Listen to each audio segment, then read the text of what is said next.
के जंतर मंतर पर शुरू हुआ एक आंदोलन अब देश की राजनीति और युवा विमर्श के केंद्र में आ चुका है। नमस्कार, मैं हूं आपके साथ कृपाशंकर शर्मा। तभी सोशल मीडिया पर शुरू हुआ कोकरोच जनता पार्टी यानी कि सीजेपी का अभियान अब सड़कों पर उतर चुका है। हजारों युवाओं की नाराजगी, बेरोजगारी का दर्द और शिक्षा व्यवस्था को लेकर उठ रहे सवाल अब एक बड़े आंदोलन का रूप लेते दिखाई दे रहे हैं। जंतर मंतर पर सीजेपी का प्रदर्शन लगातार जारी है। आंदोलन की अगुवाई कर रहे अभिजीत दीपके और उनके समर्थक भर्ती परीक्षाओं को लेकर गड़बड़ी, पेपर लीक और केंद्रीय शिक्षा मंत्री धर्मेंद्र प्रधान के इस्तीफे की लगातार मांग को लेकर डटे हुए हैं। प्रदर्शन के दौरान थाली चम्मच बजाने से लेकर डायपर प्रोटेस्ट जैसे अनोखे तरीकों का इस्तेमाल भी किया गया, जिसने सोशल मीडिया पर भी खूब सुर्खियां बटोरी। आंदोलन को समय और बल मिला जब दिल्ली विश्वविद्यालय के कुछ प्रोफेसरों ने खुलकर समर्थन किया। वहीं कांग्रेस के जयराम रमेश ने भी कहा कि सीजेपी देश के युवाओं की निराशा और गुस्से का एक महत्वपूर्ण संदेश बनकर उभरा है। हालांकि उन्होंने ये भी कहा कि इन मुद्दों को राजनीतिक समाधान देने की जिम्मेदारी मुख्यधारा की पार्टियों की होगी।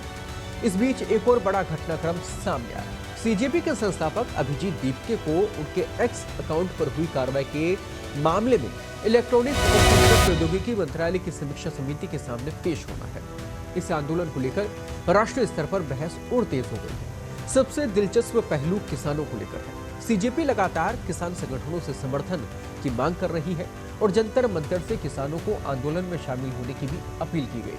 हालांकि 25 जून की सुबह तक किसी भी बड़े राष्ट्रीय किसान संगठन ने औपचारिक समर्थन की घोषणा नहीं की है, लेकिन जानकार मानते हैं कि बेरोजगारी, शिक्षा और अवसरों की कमी जैसे मुद्दे ग्रामीण और किसान परिवारों के युवाओं को भी सीधे प्रभावित करते हैं।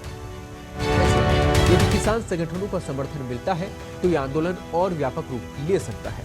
अब सवाल यह है कि क्या सीजेपी सिर्फ सोशल मीडिया पर एक ट्रेंड है या फिर ये देश में युवाओं की नई राजनीतिक आवाज बन रही है। जंतर मंतर पर जुटी भीड़, शिक्षकों का समर्थन, विपक्ष की प्रतिक्रिया और सरकार तक पहुंची गूंज ये एक संकेत दे रही है कि आंदोलन फिलहाल थमने वाला नहीं है। फिलहाल सभी की नजरें 27 जून पर टिकी है। जब सीजेपी ने चेतावनी दी है कि मांगे नहीं मानी गई तो आंदोलन को और तेज करते हुए भूख हड़ताल जैसे बड़े कदम उठाए जा सकते हैं।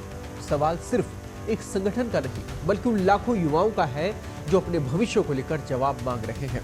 तो क्या धर्मेंद्र प्रधान इस्तीफा देंगे? क्या सीजेपी का ये जो प्रोटेस्ट है वो बंद होगा या फिर ये आंदोलन, ये प्रदर्शन और बड़ा रूप लेगा? देखने के लिए बने रहिए पत्रिका के साथ। फिर होगी मुलाकात बड़ी खबरें बड़े मुद्दों के साथ। तब तक ले दीजिए इजाजत। नमस्कार।